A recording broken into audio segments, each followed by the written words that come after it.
अवाम कांग्रेस हुकूमत की कारकर्दगी से मायूस, सीनियर बीआरएस कायद टी हरीश राव का दावा।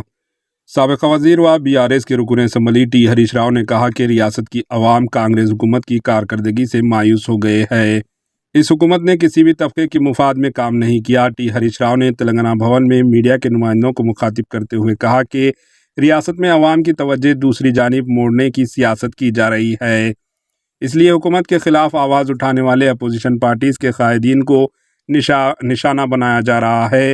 इन्होंने कहा कि कांग्रेस ने अवाम से 6 गारंटीज़ पर अमलावरी करने, SC ST BC और अक़लियतों माइनॉरिटीज़ की फलाह व बहबूद की, माशी तालीमी तरक्की व दीगर मसाइल हल करने के लिए 420 वादे किए थे। CM रेवंत रेड्डी ने इख्तिदार हासिल करने के बाद इन 6 गारंटीज़ और 420 वादों को फरामोश कर दिया। कांग्रेस के कायदीन ने किसान, स्टूडेंट, सरकारी एम्प्लॉइज़, बेरोज़गार नौजवानों के साथ धोखा किया है। इन्होंने कहा कि हुकूमत अब तक तलबा की फ़ीस अदायगी के लिए कोई रकम जारी नहीं की।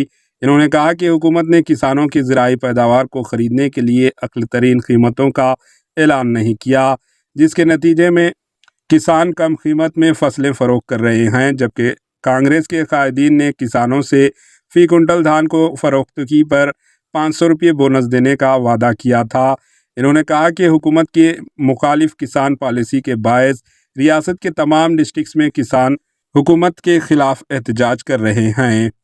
इन्होंने कहा कि हुकूमत ने अब तक रैतु भरोसा स्कीम के तहत किसानों को 15,000 रुपये रकम भी जारी नहीं किए। इन्होंने कहा कि ख़वातीन के लिए 2,500 रुपये स्कीम भी नहीं दिए गए और पेंशन में इजाफ़ा 4,000 रुपये भी अब तक नहीं किया गया। इन्होंने मज़ीद कहा कि कॉलेज की स्टूडेंट्स के लिए स्कूटी देने का वादा किया गया था, वो भी फरामोश ना हुआ। Bureau report, HN news. చేయొద్దు, ఫంక్షన్లు చేసుకోవద్దు, ఇదేమి రాజ్యం అని నాకైతే అర్థమైతలేదు. రజాకర్ల రాజ్యం లెక్కనే ఉన్నది ఇది. ఒక పిచ్చి నిర్ణయాలు, అవగాహన రహిత్యంతో తీసుకుంటున్న నిర్ణయాలు. ఈ ప్రభుత్వం అసలు ప్రజల్ని చూసి ఎందుకు భయపడుతుందో నాకు అర్థమైతలేదు. ప్రజల కంటే గంత భయమా మీకు? ఇప్పుడు నాకు తెలిసి గా పంజగుట్టలని అప్పుడప్పుడు బొంగ చూస్తుంటే ఆడ మటన్ దుకాణం ఉంటుంది. ఆ మటన్ దుకాణం కూడా ఎప్పుడు చూసినా 200 మంది ఉంటారు. ఇప్పుడు ఆ దుకాణం బంద్ చేసుకోవాలన్నా, మటన్ తినుడు ప్రజలు బంద్ చేయాలన్నా నాకు అర్థమే కాలేదు. నేను చాలాసార్లు రోడ్డు మీద పోతే చూస్తా 150 మంది లైన్లో నిలబడతారు. ఏందో మరి ఆ దుకాణం కాడే కొంటారు అందరూ. 150-200 మంది ఉంటారు. ఇప్పుడు నువ్వు బాగుంటుందా?